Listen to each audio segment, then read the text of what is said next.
at ACO Radio, American Communications Online, or any affiliated stations or websites are not responsible for what guest hosts or call-ins may say. All programming is intended for informational and entertainment purposes only. Hello, world. This is TJ Morris, and you're listening to ET Radio. We are sponsored tonight by American Communications Online. So, hello, everybody. We're going to get here with our co-producers and our co-host tonight, and we're going to bring you a great show. We're really excited about it. We're doing oral archives tonight with some real old-timers, and they don't mind me saying that because we're going to pay homage to all the people that we may or may not know about. So let's get started here. Let me introduce my co-pilot here and my co-producer. Thomas R. Becker. Can you hear me now from Georgia or in Georgia? Yes, ma'am. All right, go ahead ma'am. and introduce yourself, please, to Jan and Barry and the entire world. I'm Thomas R. Becker. I'm commonly known as a mad painter on the internet, and I'm an author, radio host, producer, artist, pretty strange guy most of the time. Okay, thank you. That's a great guy that helps us in graphics, design, helping me learn how to run this company. Let me get the other pilot on here. Ken R. Johnston Sr., former Grumman civilian astronaut pilot kind of guy, former Marine. Can you hear me now? Oh, I got you loud and clear. We're all set to go. All right. You want to introduce it a little bit about yourself so Jan and Barry will just get the basics of you being an archivist? Oh, yeah. We probably run into meetings together way back in the late 60s and early 70s. I was one of the first 4 civilian astronaut consultant pilots on the Apollo program with the Grumman Corporation that built the lunar module. And my job, along with the other 3 guys, was to test the lunar module in the vacuum chambers and then help train the astronauts how to fly it so that they could go to the moon and they get the credit. It was a great program, and it was a great honor to be a part of it. And now it's our job to be sure that the rest of the information comes out for the rest of the world to find out that there were things that went on that not everybody was told about. So hang on. The rest of these people were part of it too. Thank you so much. All right, there's somebody else here. Let me see who this is because we're going to get Jan. Jan, can you hear me? Yes, I can. Okay, great. This is Jan Aldrich, everybody. Let me see who this 847 number is I don't recognize. 847, are you just calling in or are you helping us tonight from another association? I guess just calling in. Okay. Jan, Aldrich and Barry Greenwood are over in the Chicago area. They're actually have many, many years with various organizations, associations, including Jan was 25 years with the government and then another 25 years with the government. So, Jan, tell us what that was like and then how you met this Barry Greenwood guy, because you're both authors and we want to get you in all our associations and the who's who and all these associations. So give us an idea, Jan. Introduce yourself.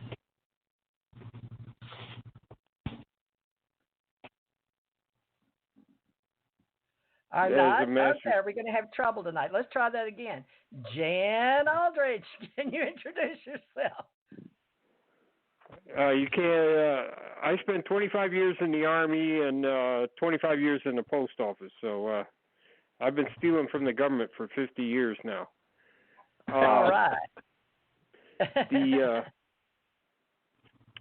I was interested when I was a kid, so I've been, almost as long as I've been stealing from the government, I've been interested in UFOs.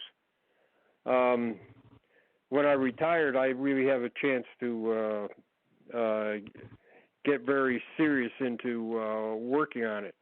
And what we're doing here in Chicago is we are digitizing the CUFOS files as much as we can get done in 2 weeks. It's quite a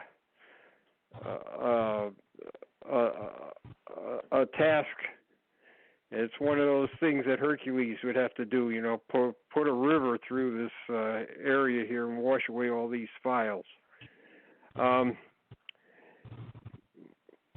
My friend and colleague here is Barry Greenwood. He is the co-author of Clear Intent, which is one of the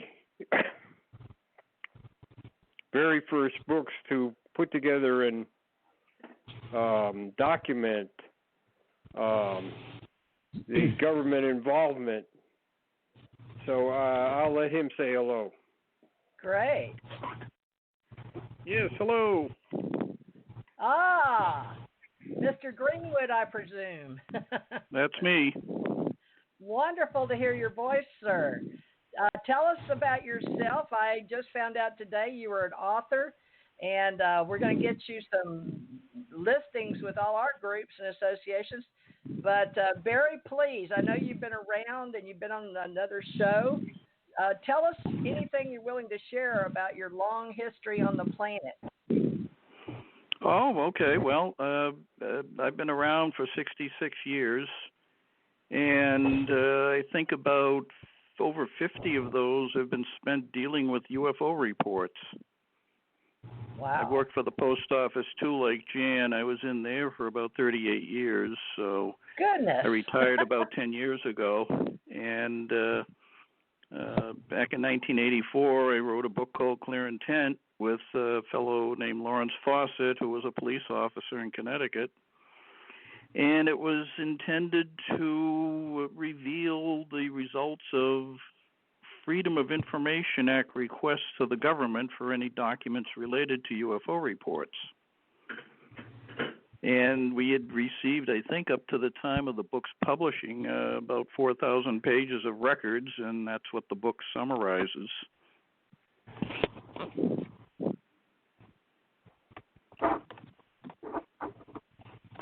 Okay. You want to share any more about yourself? Anything else that you feel like is a landmark on your timeline? Did you meet the president or anything? Who's the most famous person you ever met? No, we actually, after the book was published, Larry Fawcett and I sort of reignited a group called CAUSE. It was Citizens Against UFO Secrecy, and it was going to continue the process of filing FOIA requests with, in conjunction with many other researchers. And I think since that time, we've probably way more than doubled the amount of paperwork that's been released on the subject by at least a dozen government agencies. So we're inundated with information, and I think around 1998, when the FOIA, as I call it, was watered down quite a bit, we weren't able to use it as effectively as we did in the 70s and 80s. So with that, we were able to switch over to something else that I think was just as important as finding government documents, and that was archival research and documenting the history of the UFO phenomenon since the early years and even before the early years, because I think we can show that sighting reports of strange phenomena, strange objects, had gone on well before the start of the modern UFO era. So that's preoccupied us in more recent years, and we're trying to save archives that are out there that are little known and are in grave danger of disappearing. Well, we really believe in conserving and observing and reporting, but also we do what we like to think is protection. And a lot of us prior military and you even in the post office remember sleeves. Are you guys using sleeves? Are you just taking them out of whatever they come and scanning them into your phones? Or tell us about the process and the oldest documents you've got there in your files, and then we'll get into how does one get involved in a project like this, because we can talk to you later on about you being with our guest producer and co-host here. but we're all aware that tonight is an oral record for you. So we're just getting to know you guys. But how do you guys get this project rolling, and what's your process sitting there in Chicago? As far as Chicago goes, the organization that is here now and had been here since 1973 is called the Center for UFO Studies, and it was run by the former Air Force consultant on UFOs, Dr. J. Allen Hynek, and he began the group in 1973 to take up where essentially the Air Force had left off back in 1970, where they abandoned the old Project Blue Book. And Dr. Hynek and his associates gathered together hordes of sighting reports, not only old ones but newer ones, and actively investigated them with a network of field investigators. And I think about 2010 or so, CUFOS had to leave their headquarters, and with the money situation the way it is now out there, it's very difficult to finance research like that. It tends to be fairly expensive, and you need facilities, you need personnel, you need the ability to pay bills.